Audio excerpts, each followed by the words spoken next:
दोस्तों, ताजमहल में आखिर लाइट्स क्यों नहीं है? जी हाँ, ताजमहल में आखिर लाइट्स क्यों नहीं है? भारत के उत्तर प्रदेश के आगरा शहर में ताजमहल बना हुआ है, स्थित है। ये एक विश्व प्रसिद्ध धरोहर है। दोस्तों, साल 1963 में ताजमहल यूनेस्को विश्व धरोहर स्थल बना।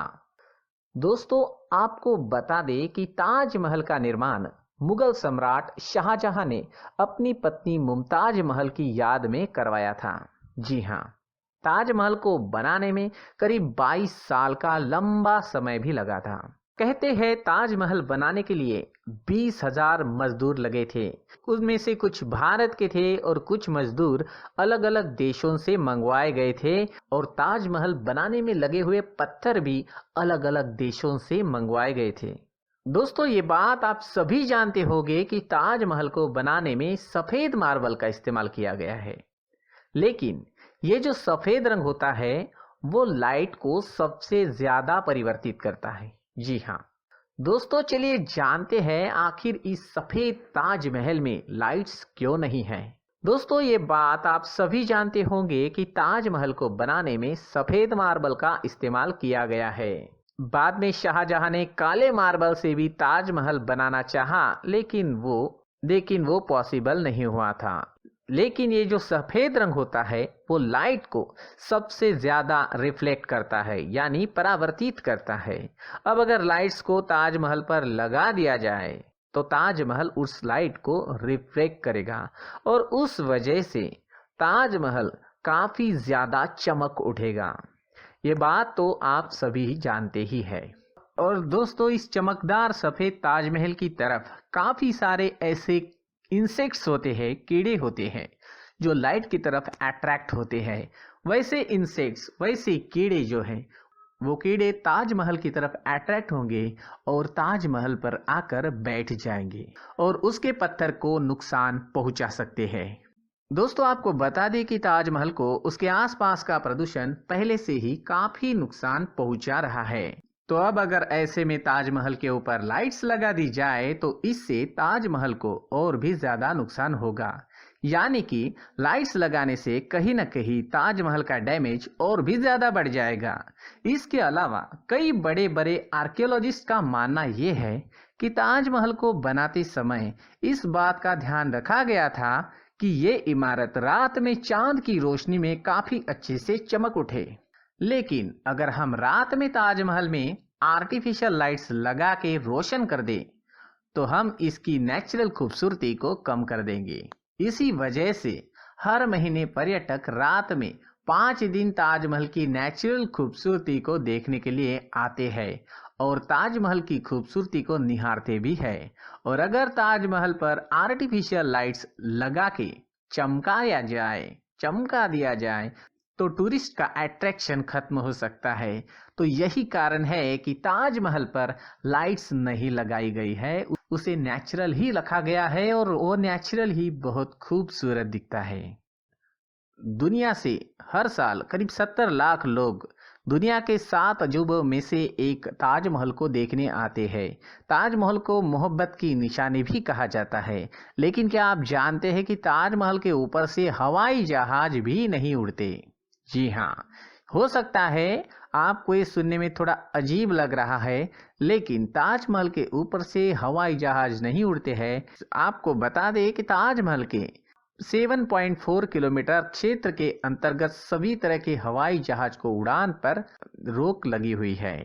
इस वजह से ताजमहल के ऊपर से हेलीकॉप्टर नहीं उड़ते, हवाई जहाज नहीं उड़ते।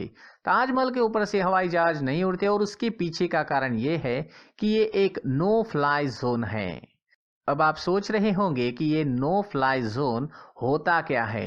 तो दोस्तों, आपकी जानकारी के लिए बता दें कि किसी देश का ऐसा क्षेत्र या जगह जहां पर हवाई जहाज को उड़ाने की परमिशन नहीं होती है उसे नो फ्लाई जोन या एयर एक्सक्लूजन जोन कहा जाता है। आखिर ये नो फ्लाई जोन किन किन क्षेत्रों में रखा जाता है?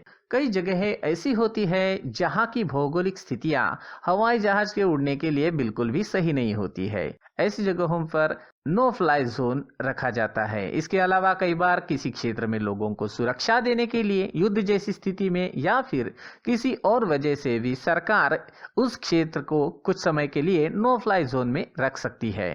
ऐसे ही सुरक्षा की दृष्टि से कुछ इमारतों को नो फ्लाइंग जोन में रखा गया है, जिनमें राष्ट्रपति भवन, संसद भवन और प्रधानमंत्री आवास भी शामिल है।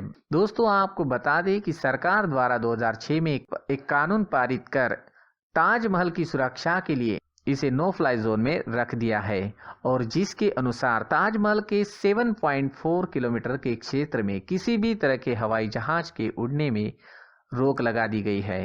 तो बस यही कारण है कि जिस वजह से ताजमहल के ऊपर से हवाई जहाज को नहीं उड़ाया जाता है। रोक लगा दी गई है। तो बस यही कारण है कि जिस वजह से ताजमहल के ऊपर से हवाई जहाज को नहीं उड़ाया जाता है। दोस्तों, आपने कभी सोचा है कि हमारा आसमान नीला क्यों होता है? आप रोज आसमान को देखते होंगे, पर क्या आपने सोचा है कि कभी ये नीला, कभी नारंगी, कभी लाल क्यों लगता है? आसमान ज्यादातर हमें नीला ही क्यों दिखता है?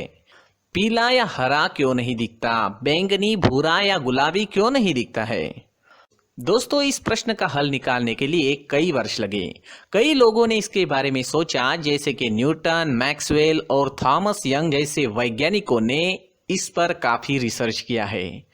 दोस्तों, इसके बारे में अगर हमें जानना है तो रंगों के विशेष गुणों के बारे में भी जानने की जरूरत है, यानी कलर्स की जो प्रॉपर्टीज होती है उनके बारे में जानना जरूरी है। सूरज के धूप का रंग जानना होगा और वायु के कणों के बारे में भी जानने की जरूरत है। दोस्तों, हमारा वातावरण कई गैस के कणों से बना हुआ है और साथ में छोटी छोटी चीजें भी है, जिसमें नाइट्रोजन है 78% और ऑक्सीजन है 21%। हवा में और भी अन्य कण होते हैं, जैसे कि धूल और अन्य केमिकल्स, और वेपर्स भी होते हैं, यानी बाष्प। ये सब हमारे वातावरण में मौजूद होता है। दोस्तों, दिन में हमें सूर्य की जो रोशनी है वो सफेद नजर आती है, परंतु ये 7 रंगों के मेल से बनती है। ये वही 7 रंग है जो हमें इंद्रधनुष में नजर आते हैं। इंद्रधनुष के हर रंग की एक अलग वेवलेंथ एवं फ्रीक्वेंसी होती है। दोस्तों, लाल रंग की जो वेवलेंथ होती है वो सबसे ज्यादा होती है और नीले रंग की वेवलेंथ सबसे कम होती है। जैसे ही सूर्य की रोशनी हमारे वातावरण में दाखिल होती है तो लंबे वेवलेंथ वाले कलर्स जो है वो आगे बढ़ जाते हैं, लेकिन छोटी वेवलेंथ के जो कलर्स होते हैं उनको वायु के कण होते हैं, जो गैस मॉलिक्यूल्स हमारे वातावरण में मौजूद होते हैं वो उन्हें एब्सॉर्ब कर लेते हैं, अवशोषित कर लेते हैं। दोस्तों, जैसे कि मैंने आपको पहले ही बताया है, नीले रंग की वेवलेंथ जो होती है वो सबसे कम होती है। तो दोस्तों, जब सूरज से रोशनी आती है उसमें जो नीला रंग होता है उस नीले रंग की वेवलेंथ सबसे कम होती है। उसे वायु के कण, जो गैस मॉलिक्यूल्स हमारे वातावरण में मौजूद है, वो अवशोषित कर लेते हैं, एब्सॉर्ब कर लेते हैं। इस एब्सॉर्ब किए हुए नीले रंग को फिर वायु के कण अलग अलग दिशाओं में फैला देते हैं, स्कैटर्ड कर देते हैं। जो रंग वो अवशोषित करते हैं वही रंग वो फैलाते भी है। इस तरह नीला रंग आकाश में हर जगह फैल जाता है और हमें आसमान नीला नजर आता है।